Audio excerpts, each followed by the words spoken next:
In the last couple of weeks, I have received many emails with questions about the JK Inverter BMS and why it is not resetting to 100% correctly. This is also a very common question in forums and under my videos. So I thought, why not make a dedicated video about how to program and set the parameters correctly in the JK Inverter BMS to make it reliably reset to 100% state of charge if the battery is full.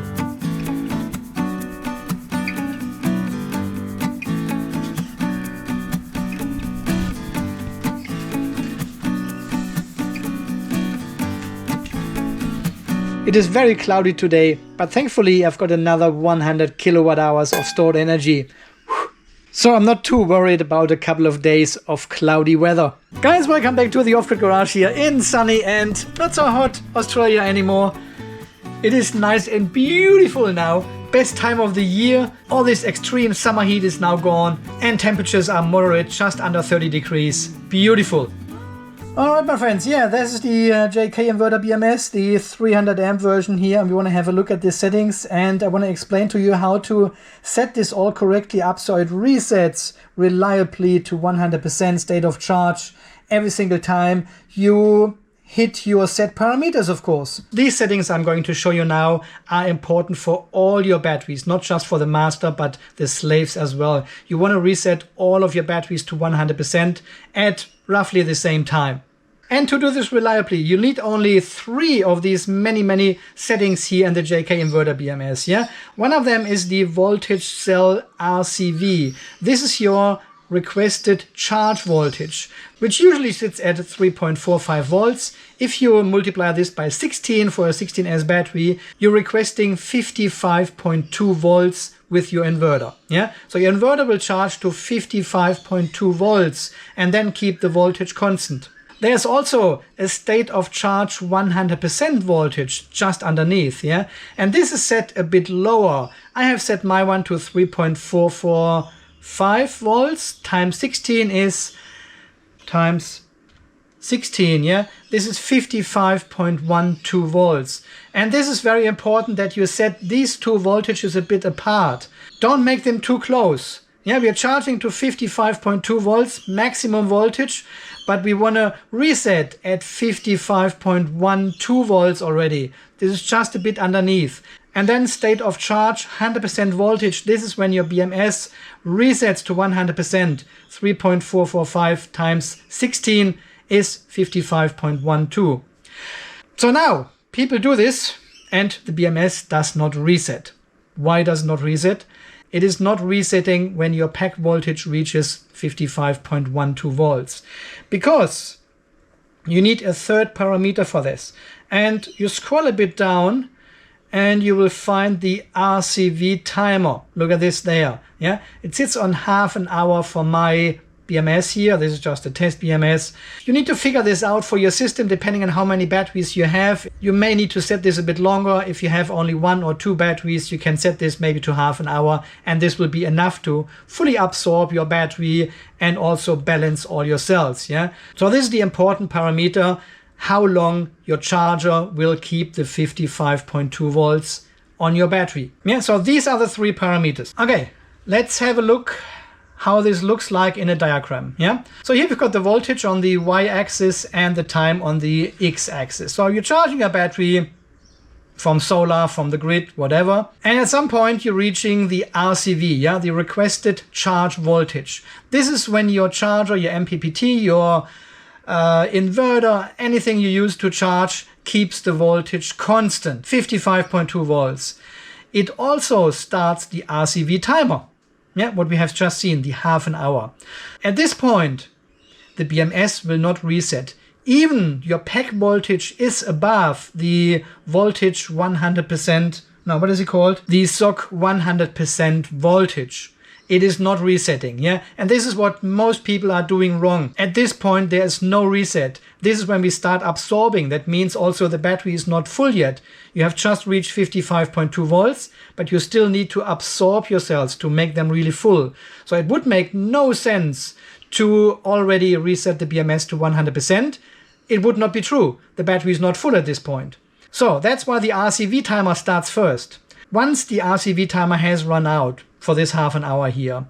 The BMS checks again, is your battery pack voltage, usually your 55.2 volts, what you keep for this half an hour, is this higher than your SOC 100% voltage, the 55.1? And only then the battery is fully charged. So in this case, the BMS resets to 100%. But again, only if the battery voltage is larger than your state of charge 100% voltage. At this specific point. In between can happen everything. You can discharge your battery down to 54.8 volts or something because you connect a big load, and then solar recharges it to 55.2 volts. As long as you reach the 55.2 volts back at this point, the BMS says your battery is fully charged and resets to 100%. Now, this is not 100% accurate, because if you really hit the 55.2 volts, the RCV timer starts, and you discharge your battery quite a lot, and solar recharges it just to reach 55.2 volts again at the end of the RCV timer period, your battery may not be absorbed correctly, and you're missing out 1, 2, or 3% of your battery capacity. But this is a very edge case scenario, so it needs to be timed correctly to actually happen. So very unlikely that you do that. If you have small spikes either way, up and down, solar will smooth this out and recharge your battery. Your current goes down to almost zero at the end of RCV timer. It is fully charged, fully absorbed, fully top balanced, time to reset to 100%. So you can see here, this works with the version 14, version 15, and version 19 of the JK Inverter BMS, depending on the firmware you have installed. And this is the exact point where some people are tripping over this algorithm again. Because if your battery voltage is under 55.12 volts, what we have set here, at this point of time, the BMS will not reset to 100%. And it basically goes back all the way to this point here, yeah? It says, okay, I'm starting the RCV timer again. It assumes your battery is not fully charged. So you may end up with another half an hour of absorption time.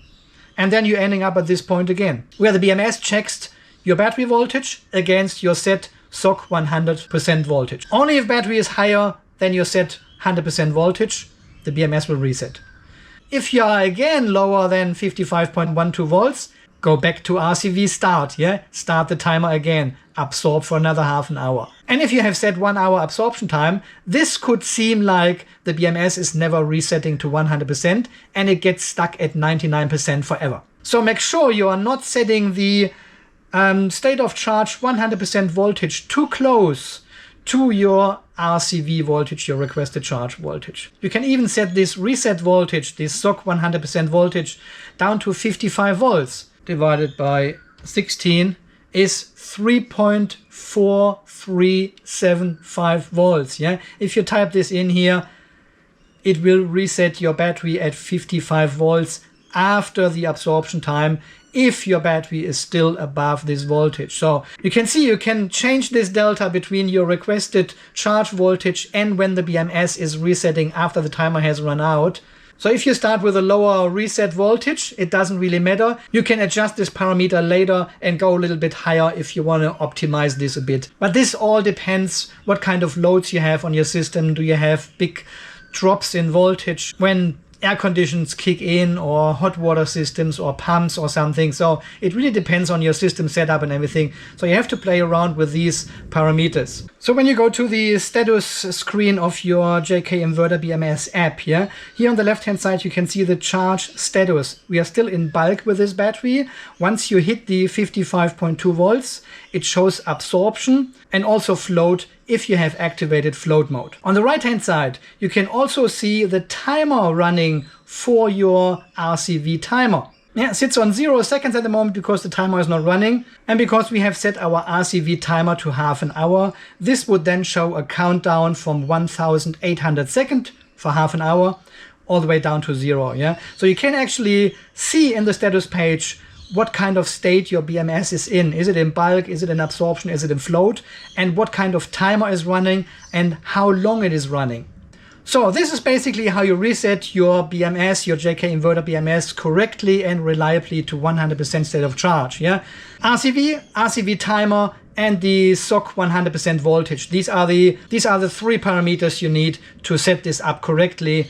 And the JK Inverter BMS app gives you the exact status of your BMS and the timers running. And I've asked Jikong back in the day to implement all these features here on the screen so we can actually troubleshoot what is going on with the BMS. Yeah, well, before we couldn't see what status it is in, is the timer running or not, has it triggered already. We couldn't see any of that, but now we can here in the status page of the app. So that is very cool, right? Okay, while we're here, a quick overview about the 3 different methods you can set up your JK Inverter BMS and what the charging algorithm actually does. Yeah, so this is the easiest one here we have on the screen right now. It is the JK PB BMS master charge algorithm without float. With the JK Inverter BMS you can easily do that.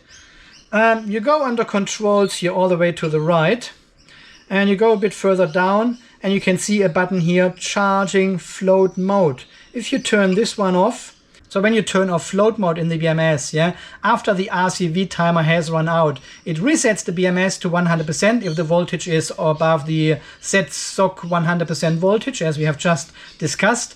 But afterwards, there's nothing else happening. Yeah, it's just a reset point for your BMS, and then it keeps the voltage at 55.2 volts forever, basically, forever. Until the sun goes down and the solar cannot hold this anymore. Yeah, there's no float voltage, there's no float mode timer, there's nothing like this, it just keeps the voltage there. Some people like to keep the battery on the charge voltage forever until the sun goes down for whatever reason. But turning off the float mode has also another very cool feature. It is the perfect opportunity to do a full top balancing on your battery. Yeah, charges to 55.2 volts and then keeps the voltage there for the rest of the day. Gives the battery all the time it needs to balance, to fully absorb, to get your battery 100% top balanced. Especially after a long winter of not fully charging your battery, this is a very cool feature. You just can turn off float mode and do a 100% top balance across all your battery cells. And then when you are happy with the result and the cell delta has come down, you turn on the float mode again. So if you activate charging float mode in the control section of the app, you got a very similar algorithm. You're charging to 55.2 volts, your RCV timer kicks in for half an hour. If your battery voltage is still above your set SOC 100% voltage, the BMS resets and then the BMS lowers the charge voltage all the way down to the requested float voltage. Yeah, there's a second parameter in the settings, requested float voltage. This is a lower voltage we keep the battery on then for the rest of the day. It is still 100% full, we just lower the voltage. Much better for the battery, increases longevity, but still 100% state of charge, just at a lower voltage level. Yeah, so we do that, and then the RFV timer kicks in. And this keeps your battery on float mode basically until after sunset. Here you set the float timer to about 6 or 8 hours or something, making sure it resets in the middle of the night, and then your battery, your BMS is ready for a full charge cycle in the morning again. This is exactly here, yeah? At 3 a.m. in the morning or something, a new charge cycle starts and the BMS requests another 55.2 volts from your inverter then. So, and this also works for the older JK Inverter BMS version 14 and version 15 with these firmware updates, and also for the version 19 BMS with older firmwares. I think it is before 19.10. From 19.10 onwards, you don't have the RFV timer anymore in your version 19 JK Inverter BMS. And the reason for that is some people have complained because they use their batteries as a UPS system and they don't want to start a new charge cycle every single day. For them it is enough to recharge the battery a bit every 1 or 2 weeks. And it would be stupid to fully charge the battery again and then hold it on absorption timer for another half an hour every single day if they are not using any energy out of this battery. Yeah, that is not good for the battery either. If you are in the top 5% and you constantly keep hitting the ceiling, not great. And this is basically what the older BMS version 14 and 15 do with the RV timer, but the newer version 19 19.10 onwards, newer, they have a different algorithm I want to show you right now. So here with this BMS we are on 19.13, so it's a fairly old firmware still, but it is above 19.10. So this one has already the newest feature, and if we scroll all the way down, this is the master BMS, so all the dip switches are 0. If you're not on the master, you don't see this function because it's not relevant for slave batteries. Yeah. Under the RCV timer, there was usually the RFV timer, the float mode timer. This has now gone and be replaced by a rebulk soak. And this sits on 1%, which doesn't make much sense, but it was for testing purposes. So usually you set this one here maybe to 10% or so. That means after the BMS has reset correctly and the voltage has lowered to RFV, to the float voltage, we are not having a timer anymore until we go back to another cycle, because we now have the rebulk state of charge. Yeah. So I have set my one to 10%, as you have just seen here. That means the battery will stay in float mode and not recharging to 55.2 volts until we are going under 90% state of charge. So this number, what you are set in the app here, is the delta necessary to go back into bulk mode. 100% minus what you have set here in your app, and this triggers then the end of the float mode. So if you have a battery sitting in a cabin, for example, and you go there only once a month or so, it recharges the battery to 55.2 volts and absorbs and top balances your battery and then lowers the voltage to float voltage. The BMS would now wait until your battery drops under 90% state of charge until it recharges it to 55.2 volts. And this could take a week, 2 weeks, a day, depending on your load which is connected to the battery. But you may not recharge your battery every single day to 55.2 volts. And this is exactly what people want with these kind of batteries, with these kind of scenarios and setups. Yeah. If you have a boat somewhere or something and you go there only on the weekend, you don't want to top up your battery every single day to 55.2 volts. Again, depending on the load you have connected, but sometimes there's nothing connected, everything is turned off, but the solar is still topping up your battery to 55.2 every single day. And it is not great if you don't discharge your batteries. So here you can now set a rebulk state of charge when your battery goes out of float mode back into bulk. And I think you can set this one all the way down to 50%. Yeah, you can still set 50%. So it would wait until your battery is down to 50% before it starts recharging to 55.2. It will still keep the battery on float voltage, of course. Usually 3.35 volts times 16 is 53.6 volts. It keeps the battery there on a float voltage, lower voltage, but still 100% charged. The charge current into the battery will be very, very small and shallow during the day because you're reaching 53.6 volts very quickly with your solar charger. And then the current already starts tapering off so. And because all these parameters are settable, you can actually set the JK Inverter BMS to exactly the need of your specific setup and scenario. Alright my friends, I think so far this video from today I've shown you how to reset your JK Inverter BMS correctly, and we went quickly through all the charging algorithms for the older, the newer BMS, with floating, without floating, with timer, and also the rebulk state of charge setting. I link all these graphics here down under the video as well. You can download them for free on my website. And whenever there are changes to the charging algorithm for the JK Inverter BMS, I adapt and change these drawings as well, so they are always reflecting the current firmware versions you can have on your BMS. If you still have any questions or want to share your own setup, please leave a comment down below. I'm always interested to read that, and the community is also very keen to read about your experience. Alright my friends, as always, thank you for watching, thanks for your amazing support, thank you for over 120,900 subscribers now. That is amazing, thank you so much. If you enjoy this sort of content, drop me a like, leave a nice comment. If you are new here, subscribe. And until the next video guys, you stay charged, stay safe, and thanks again for watching. See you then, bye bye.